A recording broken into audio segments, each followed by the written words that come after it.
Hello everyone, and welcome to my Soap Twist 24 channel. I hope everyone is having a wonderful day. Before we begin, please hit the subscribe button and give this video a thumbs up. You lied to me, Finn said, his voice low and furious. All this time, Luna. You let me believe it was mine. His words cut through the air, sharp and unyielding, as he pointed accusingly at her pregnant body. The accusation hung heavily, like a guillotine set to sever whatever weak tie existed between them. Luna's lips shook, but she did not speak. She could not. Finn's wrath froze her in place, her heart hammering so hard she was certain he could hear it. She tried to explain and make him understand, but the words stuck in her throat like needles. Instead, she grabbed her belly closer, as if hiding the life inside her would somehow protect her from the storm that was Finn. I trusted you, he said, his voice rising and cracking under the weight of his emotions. I gave you everything, Luna. My time, money, and heart. And you repay me with this? With lies?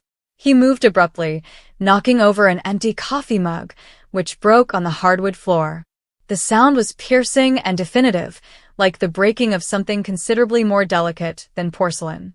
Luna flinched, automatically raising her hands to cover her face before sliding back on her stomach. Finn, please, she said quietly, her voice barely heard through the rain. It's not as you think. I didn't. Don't, he interrupted her, his eyes flaming. Don't try to twist this. I saw the texts, Luna. I noticed the text that you sent him. You think I am stupid? Do you think I won't find out? He moved closer, his presence looming over her, yet he did not lift his hand. Finn was not violent in the physical sense, but his words were weapons, each one cutting harder than the last. Luna's knees buckled, and she slid down the wall, crumpling on the floor. Her hands trembled as she covered her face, tears flowing down her fingers. I didn't cheat on you, she explained, her voice breaking. I swear, Finn. I didn't. Those messages are not what you think, but Finn didn't listen. He was too far gone, obsessed by an undeniable treachery. He'd spent weeks unraveling, piecing together bits of doubt that had blossomed into a horrible certainty. It started with a late-night text he saw on Luna's phone, a message from someone named Lee that said, I can't wait to see you again. Finn dismissed it at first, thinking it was from a friend or coworker. Yet then there were more ambiguous yet intimate communications, and Finn's imagination filled in the blanks with the worst-case scenarios. He had confronted Luna a week before, demanding to know who Lee was. She insisted Lee was only an acquaintance from college, but Finn didn't believe her. The mistrust persisted, spurred by sleepless nights and the growing distance between them. Luna's pregnancy, which was supposed to be a source of joy, had turned into a battleground. Finn couldn't get the suspicion that the child she carried wasn't his. I want a DNA test, he remarked coldly during their last dispute, his voice lacking the warmth that had once distinguished their relationship. Luna looked at him as if he'd smacked her, her eyes wide and hurt. You don't trust me, she muttered, and Finn responded, Why should I?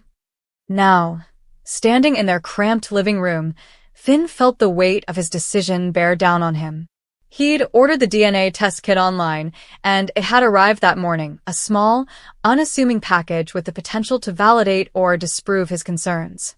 He demanded Luna take it right away, but she refused, her voice shaking as she begged him to trust her. The refusal had been the last straw. I'm done, Finn replied, his voice quivering with wrath and sorrow. I am done with your lies, Luna. I'm going to call the police. I'm not concerned that you're pregnant. You can explain it to them. Luna's head sprang up, her tear-stained face pale with surprise. What about the police? Finn, what exactly are you talking about? You think I didn't know about the bomb? He exclaimed, his voice breaking. Do you think I didn't hear you on the phone last night, discussing some plan with Lee? Luna, I am not an idiot. I know you're hiding something, and I'm not going to allow you endanger me or anybody else. Luna opened her lips, but said nothing. Her gaze shifted to the phone on the coffee table, and Finn grabbed it, mistaking it for guilt. What? Do you think you can call him now? Warn him before I learn the truth? He slapped the phone down, the screen breaking from the impact. I am done playing games. I'm calling them right now, he said, pulling his phone from his pocket and dialing 911 with shaky fingers. Luna raced to her feet, hands out. No, Finn. Please. You do not comprehend. There's no bomb and no plan. Leah's... Save it, he hissed, turning away from her as the operator answered. Yes, I need to report a threat, he replied into the phone, his voice calm despite the turmoil in his heart. My girlfriend is involved in something dangerous. I believe she's arranging something with someone named Lee. I don't know the specifics, but I heard her mention a bomb. Luna's scream was raw and urgent. Finn, you need to stop. There is no bomb. Lee is my brother.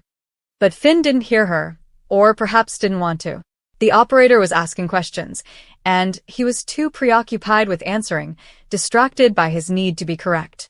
He delivered their address, his voice mechanical, as if he were reading from a screenplay. Luna slumped back to the floor, sobbing, her hands embracing her tummy as if she could shield her unborn child from the devastation of their existence. The cops arrived quickly, their sirens piercing through the rain like a knife. Finn opened the door, his demeanor determined, but his hands shook as he gestured toward Luna.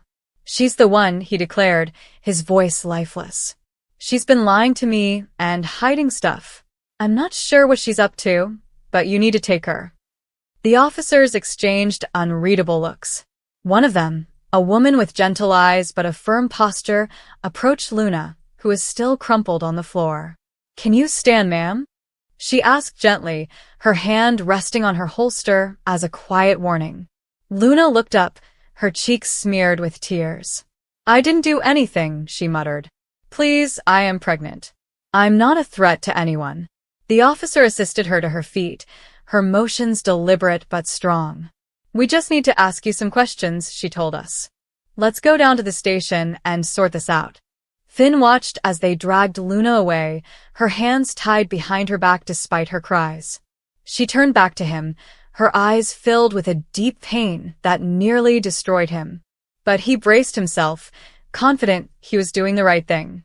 She had deceived and misled him, and he couldn't let her influence him any longer. The apartment felt emptier without her, and the silence was deafening. Finn sat on the couch, looking down at the smashed coffee mug on the floor. His rage remained, but it was tinted with something else. Doubt. What if he had been wrong? What if Luna is telling the truth? The thought gnawed at him, but he shrugged it aside. The DNA test would verify he was correct. It had to. The next morning, Finn drove to the police station with the DNA test kit in his hand. He persisted on delivering it himself, determined to see things through.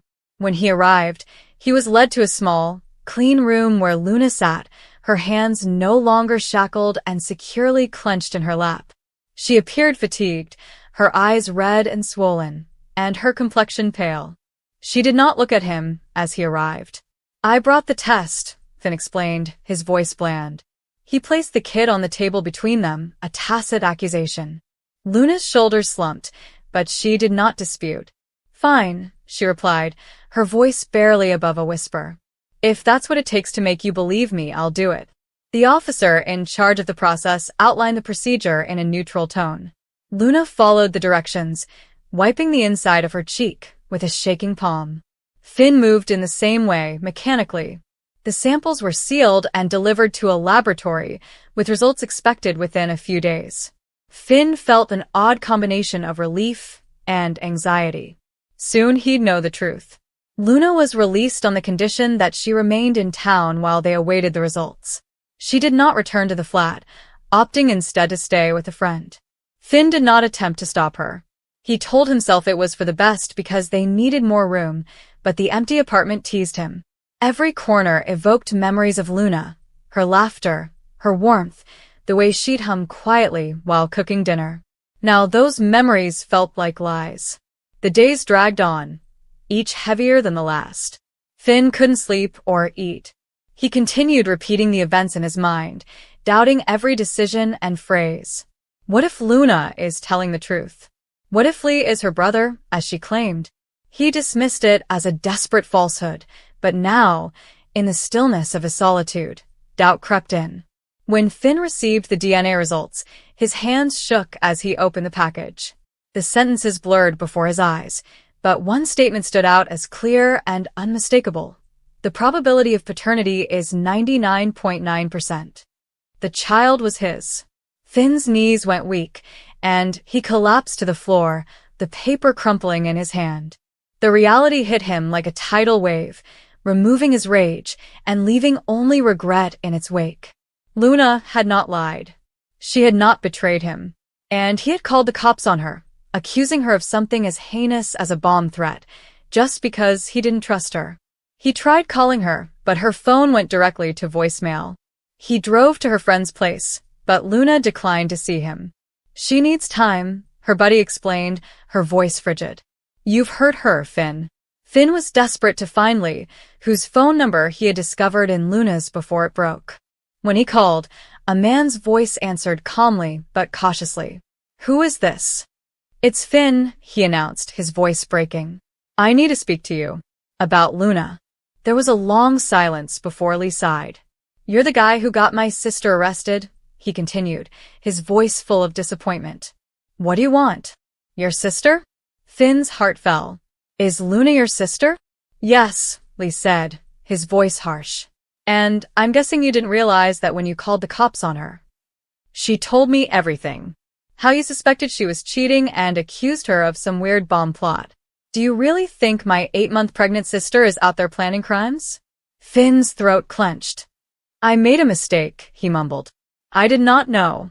I thought. You did not think, Lee interrupted.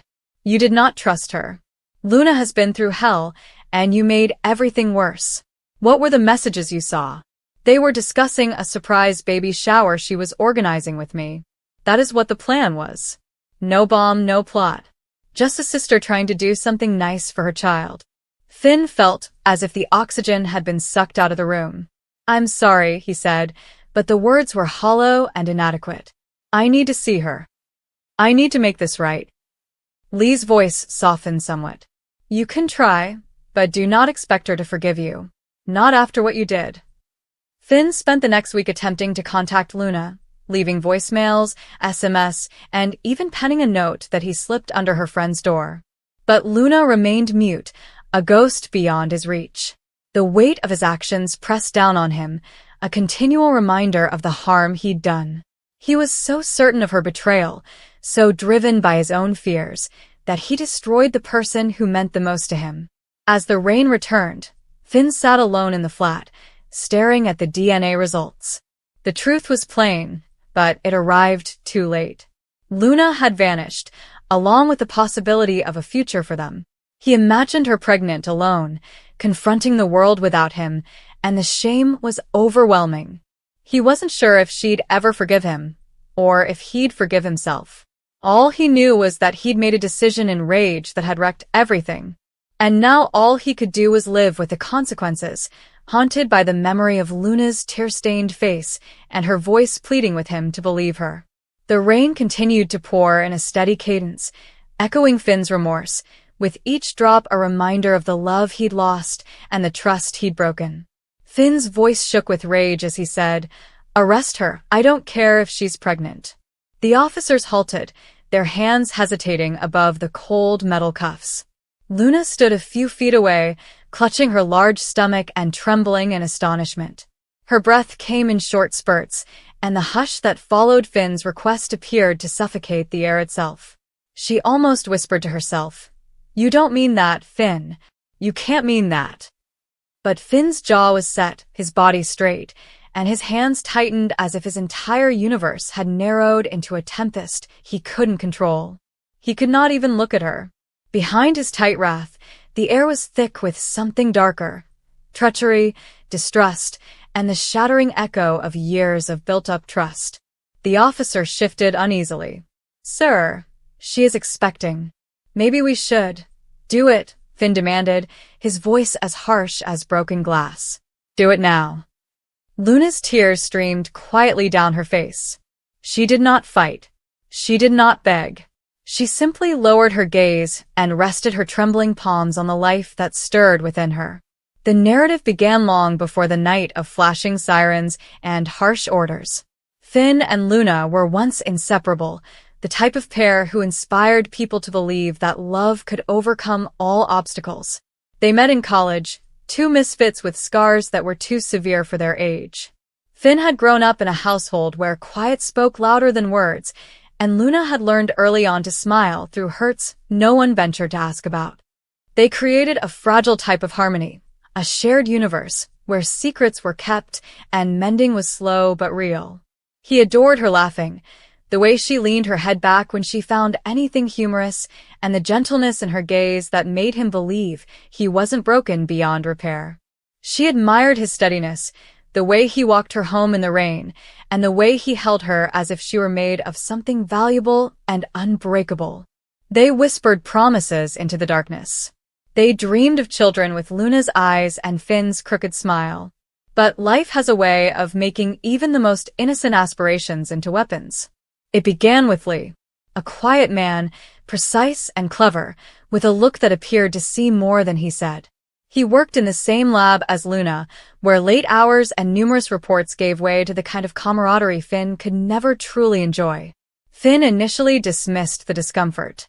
He trusted Luna and their love. However, whispers have a way of revealing fractures. A colleague recently remarked at a party, "Lee and Luna, you spend more time together than a married pair." Everyone laughed, including Luna, but Finn's smile stopped, and his chest tightened. Later that night, he asked her about it. She insisted there was nothing. "He's only a friend, Finn. Even though you know you're the only one." Doubt set in.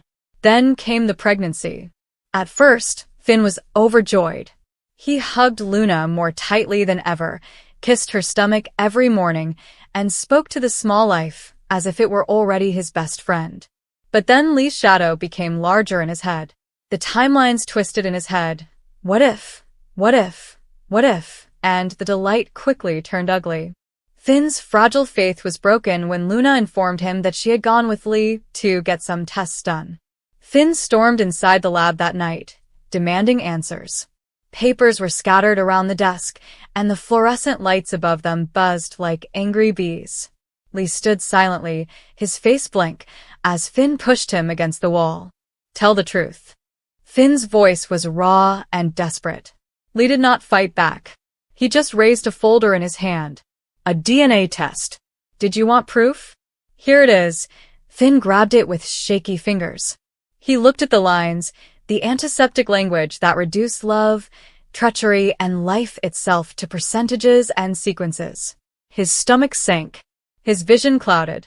The child was Luna's, not his. The paper could as well have been a bomb. Luna arrived moments later, breathless and pale, only to see Finn standing there, gripping the test as if it had ripped his heart from his chest. Their gazes locked, and she knew. He knew. She tried to explain, but her words tripped over themselves. "Finn, please, it is not as you think. I was terrified, and I didn't know how to tell you." But he didn't hear her. All he saw was the woman he loved carrying another man's child. All he felt was betrayal, which gutted him out and left only hatred. So he contacted the police. The cold metal shackles stung on Luna's wrists when the policeman eventually complied.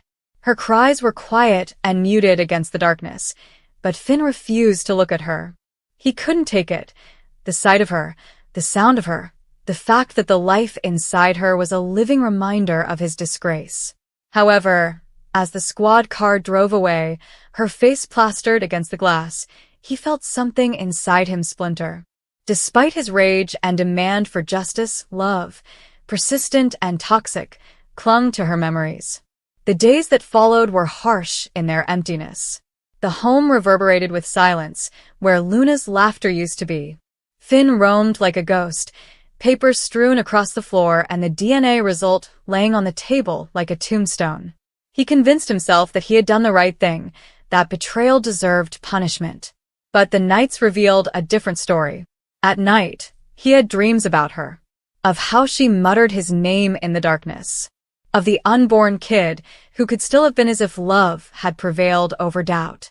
He awoke with tears in his eyes and fists banging on the mattress. Meanwhile, Luna sat in a cell, her body in pain and her spirit broken. She repeatedly apologized to the life inside her. I apologize, tiny one. I'm very sorry.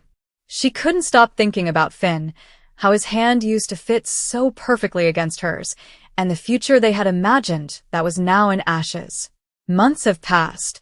The kid was born in silence, under the bright glow of hospital lights, without Finn's hand to clasp hers, and without the soothing words she had hoped he would utter. A boy. Tiny and fragile, with dark hair and eyes that reminded her of both men, the one who gave life and the one who gave love. She gave him the name Aiden, which tasted of misery. Finn didn't arrive. He didn't send flowers or ask. But at night, alone in his empty home, he pondered. He visualized the infant and, despite his will, entertained the possibility that the test was incorrect. Maybe science has failed. Perhaps that boy had a smile after all. He never went to sea. Pride bound him, remorse suffocated him, and the gap between them widened to the size of the sea.